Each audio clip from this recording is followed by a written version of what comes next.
नमस्कार दोस्तों, सभी का स्वागत है आपके अपने प्लेटफॉर्म माइंड मैप पर। चतुर्थ श्रेणी कर्मचारी इंडिया पॉलिटी जो आपके सिलेबस में है वो सिर्फ इतनी सी है, जहां पर लिखा हुआ है संविधान का परिचय, इंट्रोडक्शन ऑफ कैसे हुआ, वो सारी बातें होगी। जो प्रश्न पिछले सभी एग्जाम्स में, चाहे अधीनस्थ बोर्ड, आरपीएससी या अदर स्टेट एग्जाम में जो भी पूछे गए हैं, छोटे छोटे प्रश्न, चाहे कोई सा भी एग्जाम हो, वो सारे प्रश्न आपको बताऊंगा।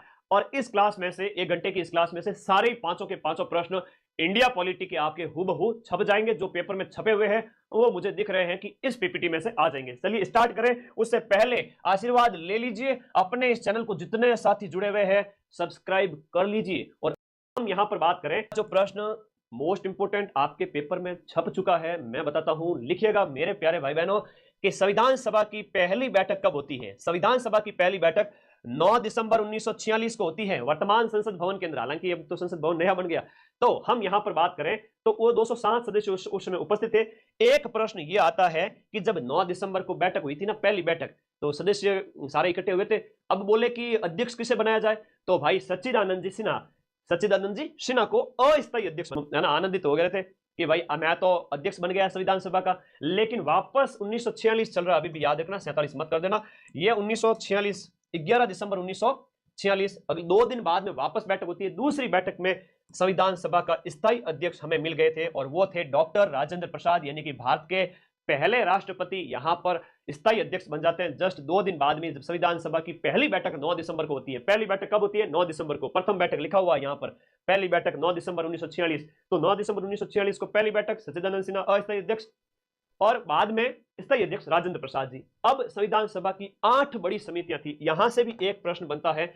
संविधान सभा की 8 बड़ी समितियां थी, सबने मिलकर के काम किया है ना, खूब काम किया है, अच्छा प्रश्न है।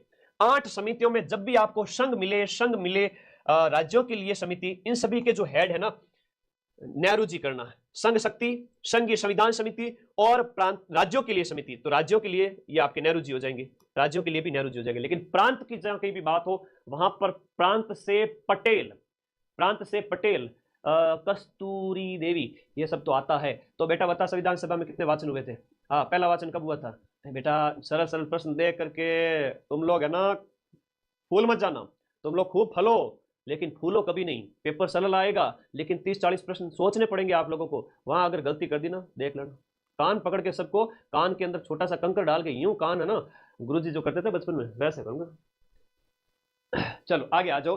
तो यहां जब भी प से प्रांत आए, जब भी आपका प्रांत आए, याद रखना, जब भी प्रांत आए उस समय आप लोग क्या करोगे?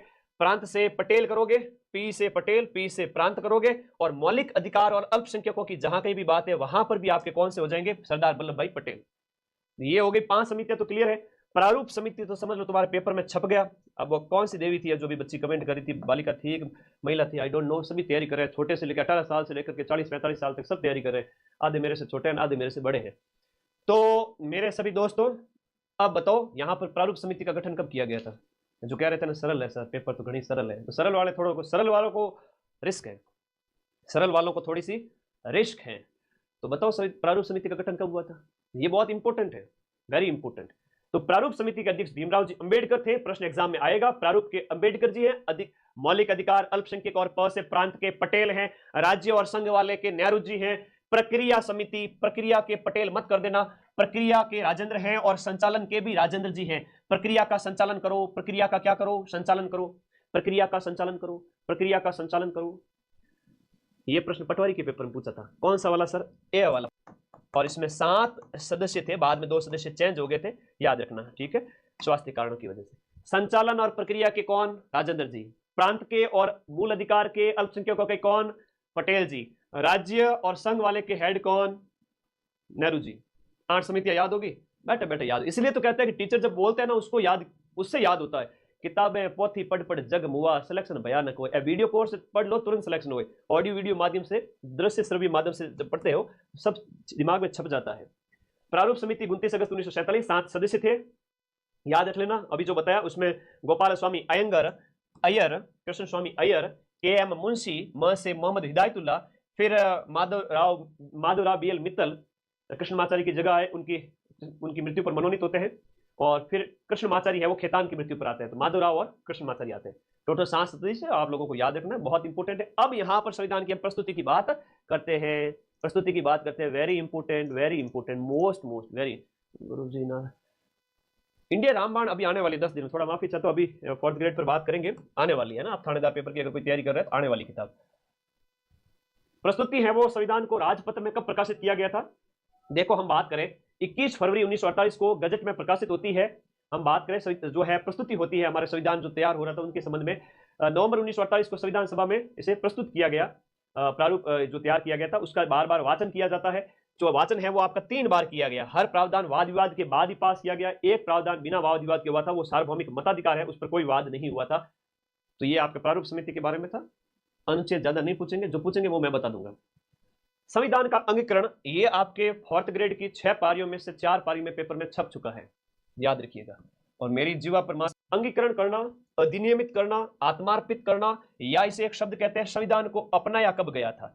तो संविधान को जो अपनाया गया था आज 26 नवंबर 1949, ऐसा प्रस्तावना में लिखा हुआ है। 26 नवंबर 1949, कहां 46 में संविधान सभा बनी थी। 11 दिसंबर को पहली बैठक होती है, 9 दिसंबर 1946 को पहली बैठक, और 26 नवंबर को अपनाया गया। खूब टाइम लगा भाई, और फिर 26 जनवरी 1950 को लागू कर दिया गया। तो ये चीजें ध्यान रखनी, ये अपनाया गया था। लेकिन संविधान दिवस आप सभी को पता ही है, और इसकी थीम है हमारा संविधान हमारा स्वाभिमान। ये अभी पूछा गया है पटवारी के पेपर में, क्या है थीम संविधान जो है, संविधान दिवस 2024 की थीम क्या है बताओ? ये प्रश्न भी एग्जाम में अभी पूछा गया था पटवारी के अंदर। संविधान दिवस, हमारा संविधान हमारा गौरव, संविधान दिवस 2024 26 नवंबर को मनाया गया। इसकी थीम है वो आपसे पूछी गई थी पटवारी की पेपर में, हमारा संविधान हमारा गौरव, हमारा संविधान हमारा स्वाभिमान, संविधान हमारा संविधान हमारा स्वाभिमान, हमारा स्वाभिमान। ये क्या है कि मुझे याद आ जाते वो क्वेश्चन मैं आपको लिखा देता, क्योंकि अभी ये थीम पूछी गई थी। तो 2015 से 26 नवंबर को हर साल किस रूप में मनाया जाता है? हाँ, 26 नवंबर 2015 से संविधान दिवस के रूप में। तो 15 से आप गिन लो, 16, 17, 18, 19, 20, 21, 22, 23, 24, तो 9 संविधान दिवस अभी तक हम मना चुके हैं। 9 संविधान दिवस मना चुके। तो 9वें संविधान दिवस की थीम ये थी, हमारा संविधान हमारा स्वाभिमान, क्योंकि सर से थी, थोड़ा मैच करके देखो। अंबेडकर जी को महात्मा गांधी की सलाह पर है वो केंद्रीय विधि मंत्री बनाया गया था। अधिनियमित करना आपको याद रहेगा, प्रारूप तैयार करने में 3 वर्ष का समय लगा। लागू करने की तिथि, भारत का संविधान है वो आपके पूर्णतः हम बात करें तो पूरी तरह से तो आपका 26 जनवरी 1950 को लागू होता है, लेकिन कई सारे प्रावधान ऐसे थे। तो 26 नवंबर 1949 को जब हम बात करें कि संविधान को अधिनियमित कर दिया गया, आत्मार्पित किया गया, उस समय कई सारे प्रावधान है वो लगभग 10 से 15 के बीच में लागू कर दिए गए थे। तो ज्यादा टेंशन नहीं लेनी, पूरी तरह से तो 26 जनवरी को ये अंतर आना चाहिए, है ना, संविधान अंतर आना चाहिए भाई, कई सारी चीजें हैं। अब एक प्रश्न बड़ा अच्छा पूछा जाता है, बार बार पूछा जाता है, मैं देख रहा हूं पीछे के पेपर्स के अंदर, इंपॉर्टेंट है कि जो हमारा जो राष्ट्रीय तिरंगा है, इस तिरंगे को 22 जुलाई 1947 को, 15 अगस्त से कुछ दिन पहले, 24 जनवरी 1950 को जब राष्ट्रगीत और राष्ट्रगान स्वीकार किए गए थे, इस दिन अंतिम बैठक हुई थी। अच्छे अच्छे प्रश्न जो एग्जाम में सीधे सीधे आएंगे, है ना। करण कह रहा है कि 6 पारी, एक अंतिम जो सरकार है ना उसके हेड कौन थे, ये प्रश्न भी आता है, तो नेहरू जी थे। ठीक है, ओके, तो ये ध्यान रख लेना। फिर बात करते हैं स्वतंत्रता अधिनियम। भारत का जो स्वतंत्रता अधिनियम है 1947 वाला, उस अधिनियम के तहत हमें आजादी मिली थी, और संविधान सभा को पूर्ण संप्रभु और पूर्व ब्रिटिश कानून बदलने, संशोधन करने, रद्द करने का अधिकार ये सब दिया गया। 1947 के अधिनियम के तहत जब हमें आजादी दी गई, हैंडओवर की गई आजादी, तो ये 1947 के अधिनियम पारित करके दी गई। इस क्लास के 100 क्वेश्चन भी करा दूंगा 1 घंटे के अंदर, टेंशन ही मत लो। पहले ये पढ़ लेना नोट्स, 5 में से 5 सही करके आओगे, कसम है तुम लोगों को मेरी। संविधान सभा है वो आपका संविधान निर्माण प्लस अंतरिम संसद के रूप में काम किया था उसने, बाद में संसद बन गई थी।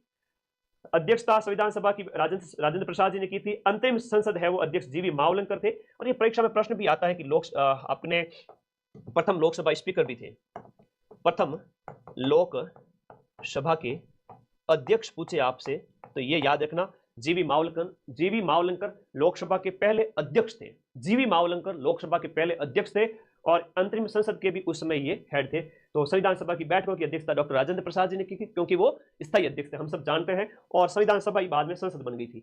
अंतरिम संसद की बात करें तो ये आपके 17 नवंबर 1947 से लेकर के 52 तक अंतरिम संसद चली थी।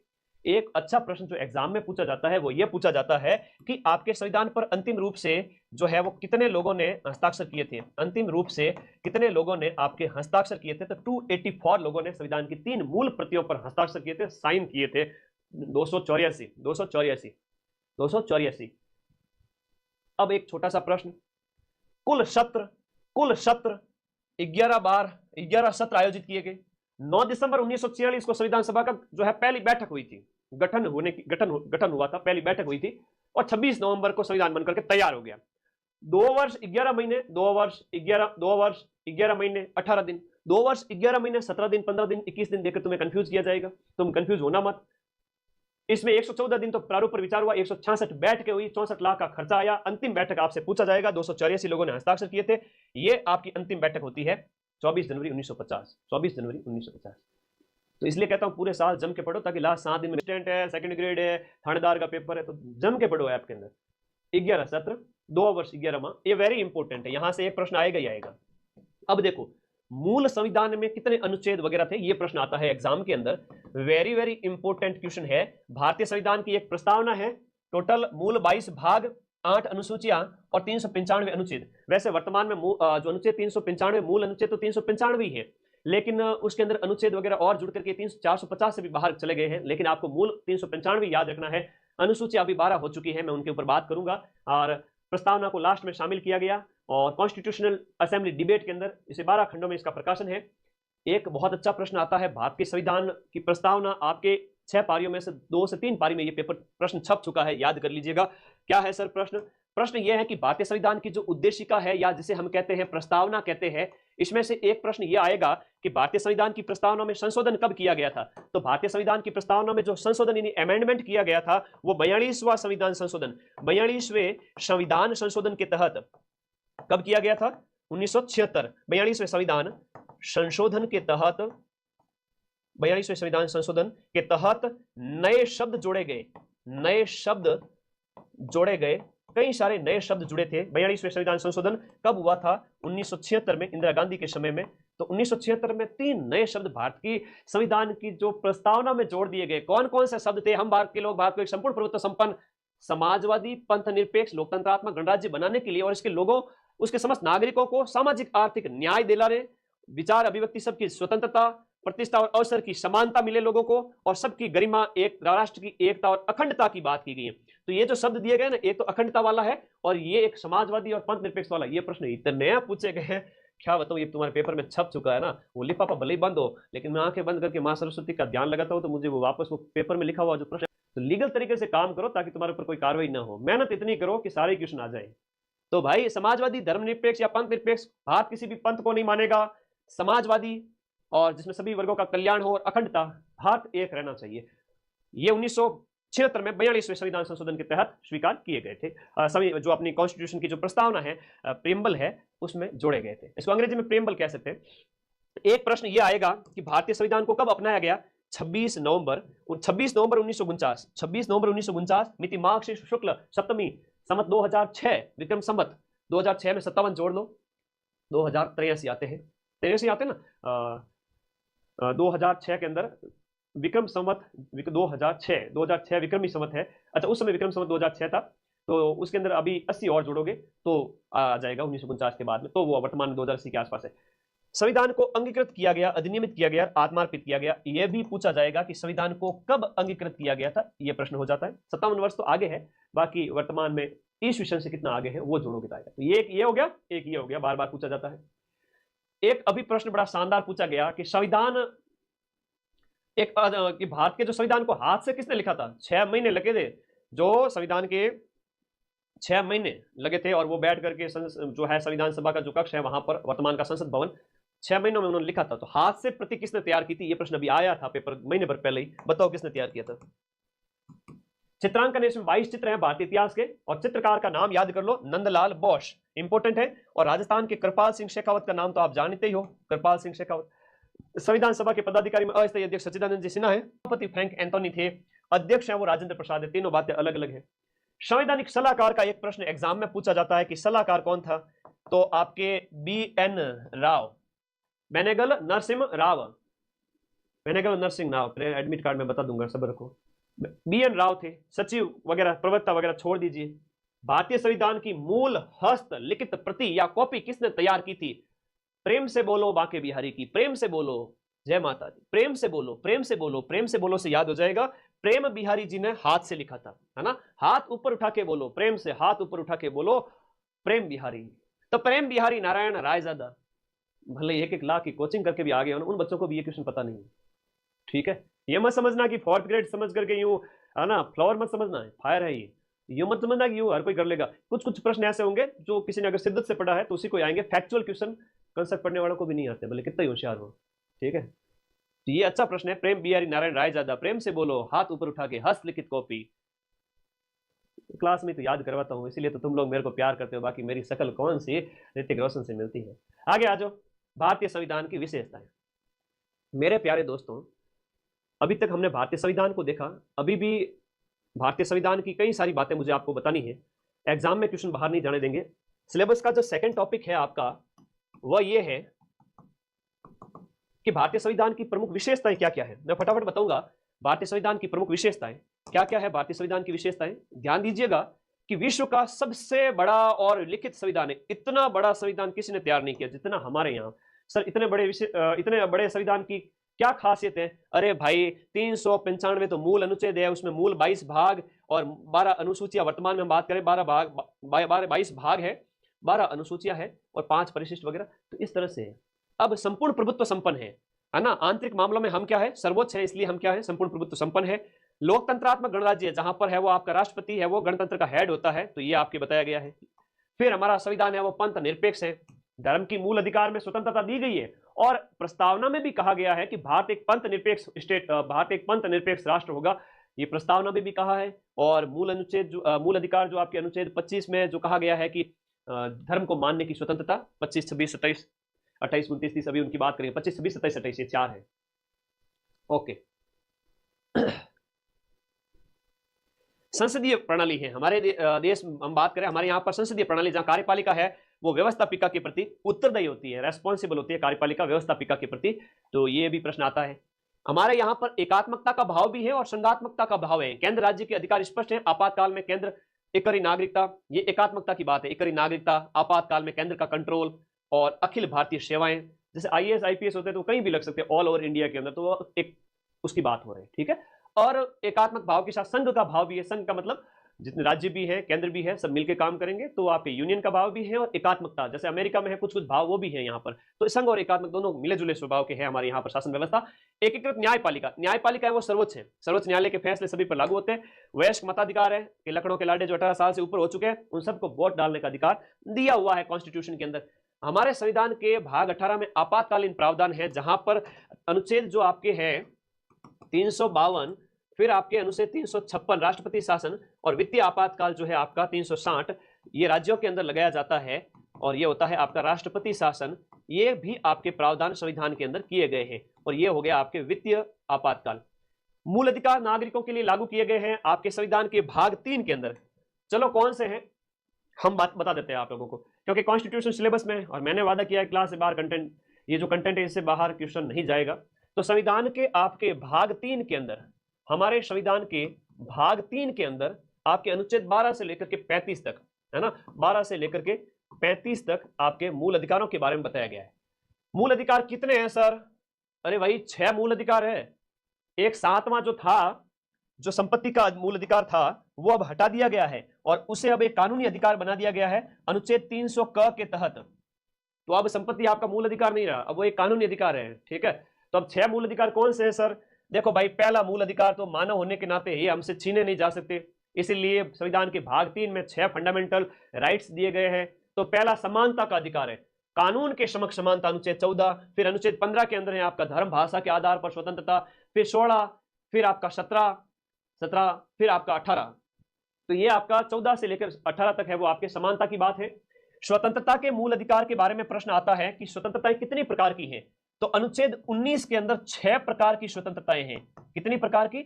6 प्रकार की स्वतंत्रताएं यहां पर आपसे शामिल की गई है। घूमने फिरने, बोलने की आजादी, लेकिन कुछ भी बोलने की आजादी नहीं है। यूं नहीं कि भारत को ही गाड़ी निकालनी स्टार्ट कर दो, ना ही जूते पड़ेंगे, फिर वो आपको ले जाकर के जेल में बंद किया जा सकता है, देशद्रोह का मुकदमा भी चलाया जा सकता है। तो कुछ भी बोलने का अधिकार नहीं है, बंधनों के साथ में आपको बोलने का अधिकार है, मूल अधिकार भी बंधनों के साथ में प्राप्त है। अनुच्छेद 21 इसमें ही आता है। अनुच्छेद जो 21 है, अभी पटवारी के पेपर में भी पूछा गया था, अनुच्छेद जो 21 है वो क्या है सर? देखो अनुच्छेद 21 में जीवन का अधिकार है, जीवन का अधिकार है, जीने का अधिकार है। आपके जीवन पर किसी प्रकार का संकट नहीं आ सकता, उसके लिए आप कोर्ट जा सकते हो। अगर किसी भी तरह का, अगर वायु प्रदूषण भी है, अगर आपके ऊपर, अरे तो वो कई इस तरह की चीजें, आपके जीवन को खतरा है, कई सारी चीजें हैं, वो अनुच्छेद 21 के अंदर आ जाती है। जीवन का अधिकार वो 21 में है। व्यक्तिगत स्वतंत्रता है 19 के अंदर है। ये ज्यादा पूछे जाने वाले प्रश्न है, बता देता हूं। 22 तक स्वतंत्रता है। फिर तीसरा मूल अधिकार है, शोषण नहीं कर सकते आपका, छोटे बच्चों का शोषण वो नहीं हो सकता। बाल श्रम और खतरनाक कामों में निषेध, ये 23-24 में हो गया, शोषण हो गया। शोषण के बाद में अनुच्छेद जो है 25, 26, 27, 28 में धर्म की स्वतंत्रता है। तुम्हारी इच्छा है तो हिंदू, मुस्लिम, सिख, ईसाई जो भी तुम चाहो उस धर्म को मान सकते हो, उसका पालन पोषण, उसका प्रचार प्रसार कर सकते हो। ये 25 से स्टार्ट हो जाते हैं। और फिर है पांचवा जो है वो है आपका संस्कृति और शिक्षा संबंधी अधिकार। अनुच्छेद 29 और 30 में आप अपनी संस्कृति, शिक्षा संस्थाएं वगैरह इनको बढ़ावा दें, ये सारी बातें हैं। बढ़िया नरेश, धन्यवाद भाई। आगे देखो अनुच्छेद जो लास्ट वाला है, अब एक परीक्षा में प्रश्न आता है कि आपका मूल अधिकारों की जो आत्मा है ना वो कौन है? मूल अधिकारों की आत्मा, तुम्हारी बॉडी में से तुम्हारी आत्मा निकाल दी जाए तो क्या रह जाए? गुरुजी खाली शरीर एक वस्त्र है, और आत्मा हमारी बॉडी से अगर निकल गई तो शरीर तो एक वस्तु की तरह नीचे गिर के पड़ जाएगा। आज मदन सर जो तुम्हारे सामने बोल रहे हैं, हाव भाव कर रहे हैं, जितनी उम्र लिखी हुई है तब तक बोल रहे हैं हाव भाव है, और जिस दिन आत्मा निकल गई उस दिन यूट्यूब पे वीडियो रह जाएंगे। हाँ, भगवान थारी हमारी सबारी उम्र है वो घनी लंबी करे है। चलो आगे बात करो। तो मेरे प्यारे साथियों, जब तक आत्मा है तब तक सब कुछ है, वरना कुछ भी नहीं है। तो जब तक मूल अधिकारों के अंदर ये संवैधानिक उपचारों का अधिकार है तब तक सब कुछ है, उसके बाद में तो डेड बॉडी है।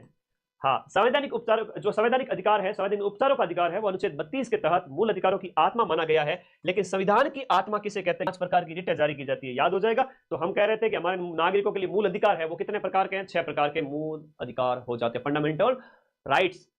नीति निर्देशक तत्व जो प्रश्न आता है, संविधान के भाग 4 के अनुच्छेद, संविधान के भाग 4 के अनुच्छेद की बात करें, अनुच्छेद 36 से लेकर के 51 तक है। अब इसमें अनुच्छेद जो 40 है ना वो ग्राम पंचायतों से संबंधित है, अनुच्छेद 51 है तो वो आपका अंतरराष्ट्रीय संबंधों से संबंधित हो जाता है। ऐसे याद करना। नीति निर्देशक तत्व इंपॉर्टेंट है, एग्जाम में पूछे जाएंगे। मौलिक कर्तव्य एग्जाम में पूछे जाएंगे। नागरिकों के लिए संविधान के भाग इसी 4 के अंदर 4 जोड़ा गया, और इसी भाग 4 के तहत एक अनुच्छेद जोड़ा गया, और वो अनुच्छेद है वो आपका कौन सा हो जाता है? अनुच्छेद हो जाता है 51 क। तो अनुच्छेद 51 क के तहत नागरिकों के लिए कितने मूल कर्तव्य है? नागरिकों के लिए पहले 10 थे और बाद में 11 कर दिए गए।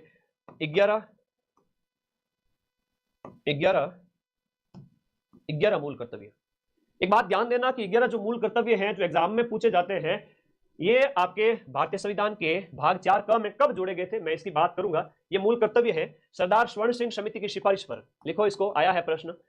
सरदार स्वर्ण सिंह समिति की सिफारिश पर, और सरदार स्वर्ण सिंह समिति की सिफारिश पर 1976 के अंदर, 1976 वही 42वां कॉन्स्टिट्यूशनल अमेंडमेंट, उसके तहत इन्हें जोड़ा गया था। पहले तो ये 8 का कह रहे थे, लेकिन बाद में 10 जोड़े गए, और फिर बाद में जो 11वां जोड़ा गया ना, 11वां मूल कर्तव्य जोड़ा गया 86वें संविधान संशोधन अधिनियम के तहत। 86वां संविधान, ये प्रश्न आया है परीक्षा में, 86वां संविधान संशोधन अधिनियम। और 86वां संविधान संशोधन अधिनियम कब लाया गया? अरे 2002 के अंदर, 2002 में। इसमें क्या कहा है सर? इसमें यह है कि हम माता पिता यदि संरक्षक हैं तो 6 से 14 वर्ष के बच्चों के लिए, 6 से 14 वर्ष के जो टिंगर है ना, उनको यहां पर शिक्षा दिलाओ।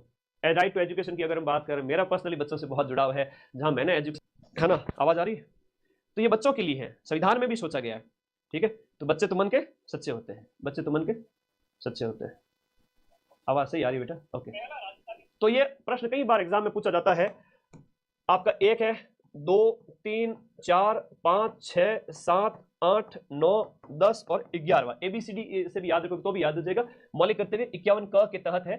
86वां संविधान संशोधन अधिनियम 2002 पेपर में छप गया है, समझ लो। आर्टिकल 21A भी है, बहुत बढ़िया। संविधान का अनुच्छेद 21A में भी है आपका ये वाला, देखने को मिल जाएगा, जो आपका 11वां वाला जो है ना, जो शिक्षा के अधिकार की बात कही गई है, शिक्षा के, ये प्रश्न बार बार आते हैं। तो अनुच्छेद 21A में भी आता है और मौलिक कर्तव्य में भी है। ये बातें आप लोग, समान नागरिक संहिता 44 में है, बिल्कुल सही है। अंतर्राष्ट्रीय संबंध है वो आपके 51 के अंदर है। बताओ पर्यावरण संरक्षण के संबंध में प्रावधान किस में, बताओ पर्यावरण के बारे में किस नीति निर्देशक तत्व में बताया गया है? 3-4 ये है, वेरी इंपॉर्टेंट है। हाँ, तो ये सरदार स्वर्ण सिंह समिति की सिफारिश पर 1976 के अंदर 42वें संविधान संशोधन के तहत मौलिक कर्तव्य जोड़े गए थे, जो मूल रूप से तो 10 थे और बाद में जो है आपका जो 11वां जो मौलिक कर्तव्य जोड़ा गया वो 2002 में 86वें संविधान संशोधन अधिनियम के तहत जोड़ा गया था। अब आपको याद रखना है कि हम बात कर रहे थे हाँ इसकी नीति निर्देशक तत्वों के अंदर 2-3 बता देता हूं। एक तो अनुच्छेद 40 है, अनुच्छेद 40 है, एक आपका अनुच्छेद 44 है, एक आपका अनुच्छेद 48 है, एक अनुच्छेद 51 है। हम इनकी बात करते हैं थोड़ा सा। 40 के अंदर ग्राम पंचायतों के बारे में, ये प्रश्न ज्यादा आता है थोड़ा सा, ग्राम पंचायतों के बारे में। ये है आपका नागरिक संहिता के बारे में, समान नागरिक संहिता के बारे में। तो बाकी बताने को तो मैं 10 बता दूं, 100 बता दूं, अरे 100 क्या मतलब 100 पेज में पढ़ा दूं। और लेकिन क्या होता है, कंटेंट कम से कम में ज्यादा क्वेश्चन मिल जाए तो आउटपुट है वो ज्यादा प्राप्त होता है। बच्चा कहता है कि वाह सर आपने पढ़ाया था, मजा आ गया, ध्यान रखिएगा। और अनुच्छेद 51 के अंदर है वो आपके अंतर्राष्ट्रीय संबंधों की बात। मैं भी इस बात को मानता हूं कि कम पढ़ाकर ज्यादा क्वेश्चन मिला दूं, तभी मैं अपनी शेखी बगारूं कि मैंने ज्यादा क्वेश्चन मिला है। बाकी दुनिया भर का पढ़ा के वो अच्छी बात नहीं है, उसमें से तो प्रूफ आते ही आते हैं। लेकिन अभी कम पढ़ा, 4th ग्रेड जैसे पेपर में कम पढ़ाकर सारे मिलाएंगे। तो मेरे भाई ये याद रख लेना, अंतर्राष्ट्रीय संबंध, ग्राम पंचायत, नागरिक संहिता, पर्यावरण, जो मूल कर्तव्य है भाग 4 क में है, मूल डीपीएसपी जो नीति निर्देशक तत्व है भाग 4 में है और ये 4 क में है। और हम बात करें अपना मूल अधिकार किस में हो जाते हैं? मूल अधिकार अपने भाग 3 में हो जाते हैं। इससे ज्यादा कुछ नहीं आएगा, आ ही नहीं सकता। चैनल को सब्सक्राइब कर दो जितने साथी जुड़े हुए। आज मैंने बड़ी क्लास का प्लान कर रखा है बहुत सारी, आज और कल में, चिंता मत करो। ये अच्छे प्रश्न है जो एग्जाम में पूछे जाएंगे, ये भी इंपॉर्टेंट है। सारा बता दिया, पीछे कुछ नहीं छोड़ा है, अब इससे बाहर कुछ नहीं है। अल्पसंख्यकों के लिए, विश्व शांति के लिए, संपूर्ण शासन व्यवस्था के 2 ढांचे हैं। तो संघवाद की बात यहाँ पर कही गई है, केंद्र और राज्य की बात, ये भारतीय संविधान की विशेषता है।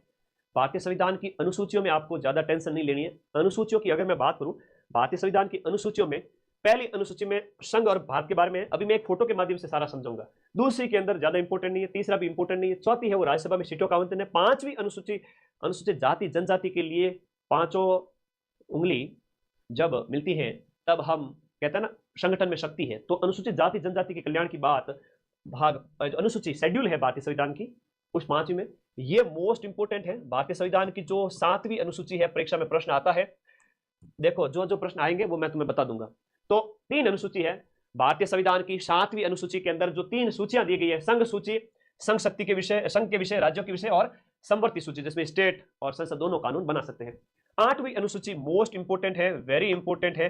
8वीं अनुसूची के अंदर भारतीय जो वर्तमान में 22 भाषाएं हैं, वर्तमान में 22 भाषाएं इसमें शामिल की गई हैं। तो जो भारतीय भाषाएं हैं वो आपके पहले मूल रूप से 14 थी और अब 22 हो गई है, 8 और बढ़ गई है, वो 8वीं अनुसूची के तहत है।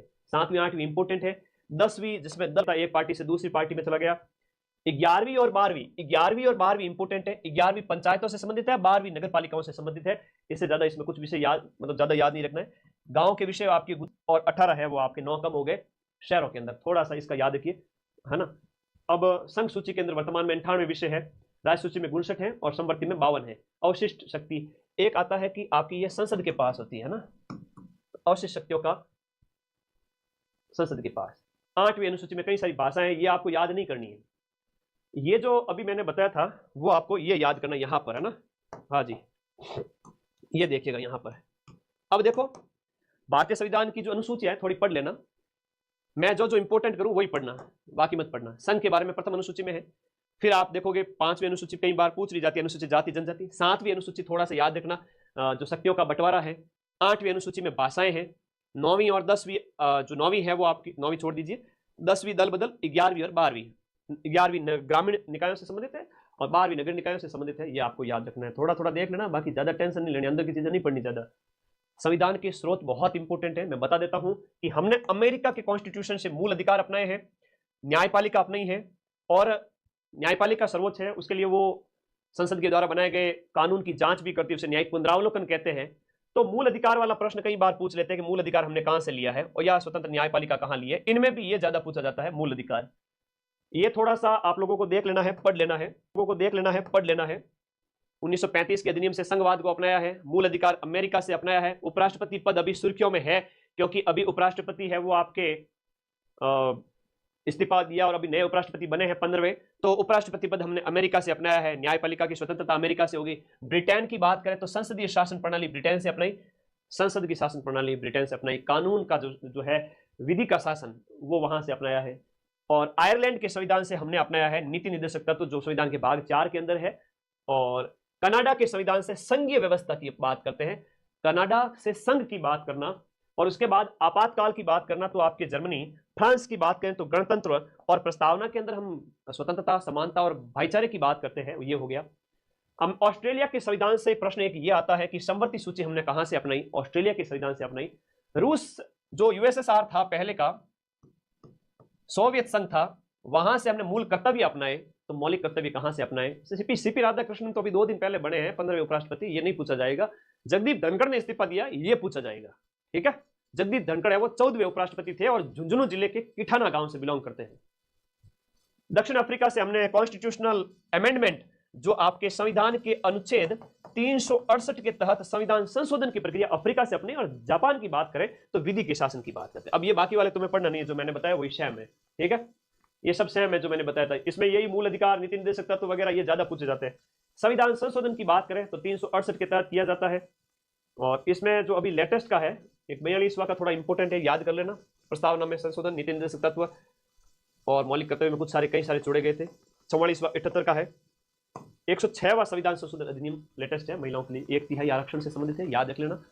और फिर ये 100 के पार वाले भी करा देता हूँ थोड़े से। 100वां है वो बारे में है। भाग 2 में नागरिकता के बारे में है, भाग 2 में नागरिकता के बारे में है, हाँ भाग 2 में नागरिकता के बारे में है। और उसके बाद में भाग 3 में मूल अधिकार है जो अनुच्छेद 12 से 35